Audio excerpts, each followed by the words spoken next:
Why do you homeschool?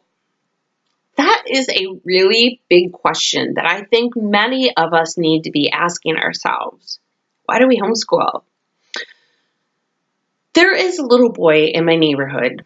He's 11 years old and he goes to school and he's so smart. He's in 6th grade, but he should be in 8th grade. He has tested so high on his scores that they have discovered that he should be in 8th grade. However, because of his size and because of how knowledgeable he is, he would be moving up 2 grades. That's a lot for a kid his age. So they have held him back for the main purpose of his size, that he's too young to be moving up into a grade like that. That's what's going to happen when you put your child in a public school and your child is just beyond brilliant. I feel really bad for this child for numerous reasons because he's so smart and he's so well spoken for 11 years old. Now, one of the reasons why he's like this is because his father is military and very disciplined, very strict, but this child has got it figured out. This kid is amazing. He's talking politics with us this weekend. He's talking about world events. But here's the thing that really bothered me when I was talking to him. He told me that in his school, he is required to watch CNN News every single day. He told me that while he watched CNN News, they are Trump hating and they are bashing the president all over the board. This is what he's telling me. I don't watch CNN, but he's telling me this. So when his father found out that his child was being forced to watch a newscast that was going to go against everything that he believed in, he told his son, when you get home, you have to watch Fox News. And some of you are going, oh gosh, how prejudiced, Fox News, CNN, blah, blah, blah. No.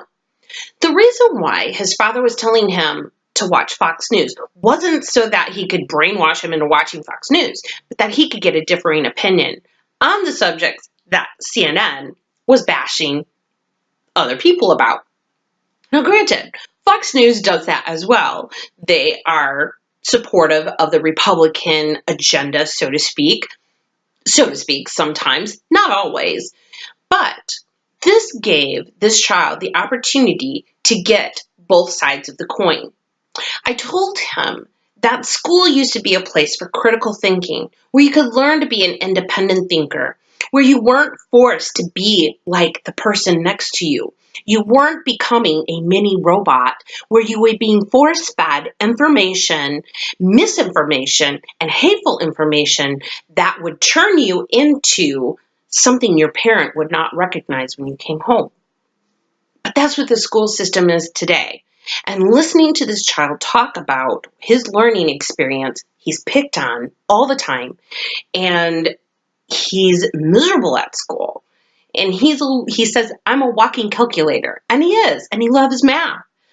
But he's being held back.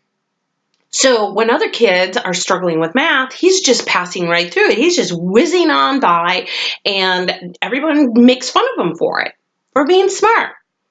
Well, that's because they are feeling insecure and they're feeling jealous that he knows all this information and they don't, and they can't grasp it. But he is a 6th grader at an 8th grade level. So when we talk about homeschooling, we have to ask ourselves, what is it that we don't want our children in public school? Why don't we want them in public school? Why would we rather have our children at home? I pray that your answer is first and foremost that you want your children to have a better education, that you want your child or your children to prosper in a world that is no longer prosperous, that you want your child to be able to think for himself critically and have an independent mind and not be like everyone else, but be set apart like the Bible tells us to be. Now that may have offended you as a secularist homeschooler, but please know, your child too should be set apart from the world. Your child too should be making a difference in the world, and I'm sure they are. I know they are. Because as a secular homeschooler, there is a reason why you're homeschooling. And I'm sure it has everything to do with the path that the public school system has taken. And you want better for your children. I don't care if you're a secularist or not. God bless you for that. Seriously.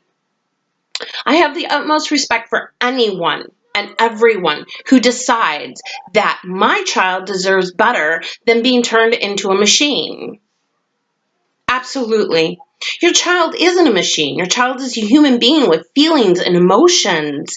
And you should be able to let your child have those moments when they can feel life and feel the experiences and feel the learning.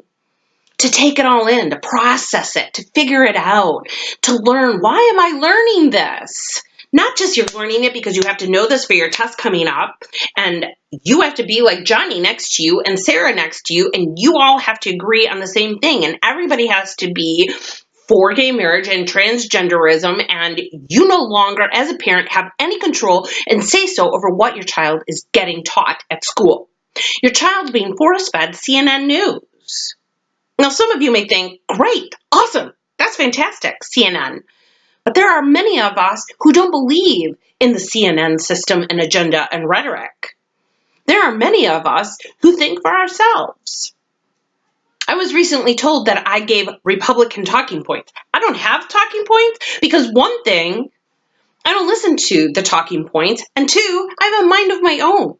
I know what I believe, I know why I believe them, and when I hear things around me, I know how to make logical sense of it. Instead of basing everything on my feelings, I base my thoughts and opinions and beliefs on the facts of what's real, not what's fake and what's made up and what is just generated by the media.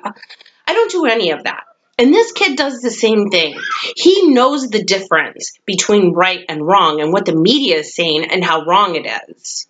He knows that everything isn't race baiting. He gets it at 11 years old. So we need to ask ourselves, why are we homeschooling our children? What is our purpose? What is our goal? Do we have a mission statement?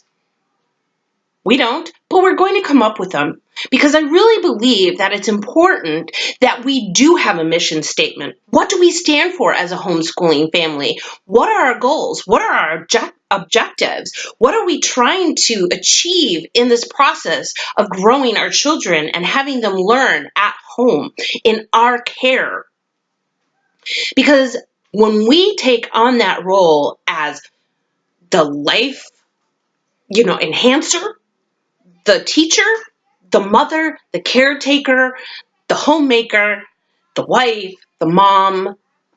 There's so many roles that we're playing, and we have to figure out that we have taken on this incredible job of teaching our children. And we get to take our child's education and we get to make it into something beautiful and good. Not something that turns your child into like everyone else. And we hear the same thing over and over again about unsocialized children from homeschooling. I don't know any more kids who are more social than homeschooling kids. When I see the homeschooling kids try to interact with public school kids, the public school kids are like terrified. They don't know how to respond to someone who's socializing with them because socialization isn't being taught in school. It's being told to how to socialize. And the socialize is only constrained in this tiny little format, in this little circle of your group, of your grades, and you must all think alike. You all have the same opinion, and if you don't, then you're ousted, not only by your teacher, but by your peers. Now, we teach evolution and creation in our home. We teach why we believe what we believe, but we also give Tavin the opportunity to explore for himself why he believes what he believes. I don't want Tavin to be a mindless monkey just walking around what we teach him. I want him to explore the reasons why people believe what they believe, even if it's for evolution's sake, even if it's for an atheist's sake. He needs to understand why people believe the way that they do, why they think the way they do, and so he can become an independent thinker as well. But more than anything, I just want him to be independent. I want him to be self-learning. I want him to be a free thinker. I want him to be able to go out into the world and be able to express himself freely without fear. And I want him to be knowledgeable of facts, not fiction that's been made into reality. I want him to know better. I want him to have a good character. I want him to go out into the world and be a light and be set apart. And that's what our goal should be for our children as homeschooling moms or parents. We should want them to fully grasp why we are teaching them, why we have taken on this immense endeavor in our lives. Because it is immense. It's intense. It gets a little crazy at times. We're not teaching a classroom of kids. We're teaching one or two independent thinkers, which makes it harder for us because we're teaching our children to not be like anybody else, but to be themselves. When you're in a school setting in the public school system, you have 30 kids in the classroom who are all thinking the same because you're telling them to think that way. So you don't have this variety of belief systems anymore. Now we're all just like everyone else, and I have better control of the classroom now because I know that Johnny and Billy are going to think just the same way. They're going to believe the same thing because I'm forcing them to do so. That's not learning. And those kids are going to turn out like college kids today, if not worse off. They're going to be far worse off than the college kids that we see today that are crying over a Trump presidency. Okay, people, we need to get a grip on our feelings and emotions over who is the president of the United States. We really need to let our children fully grasp the full picture and not just parts of it. That's why we homeschool.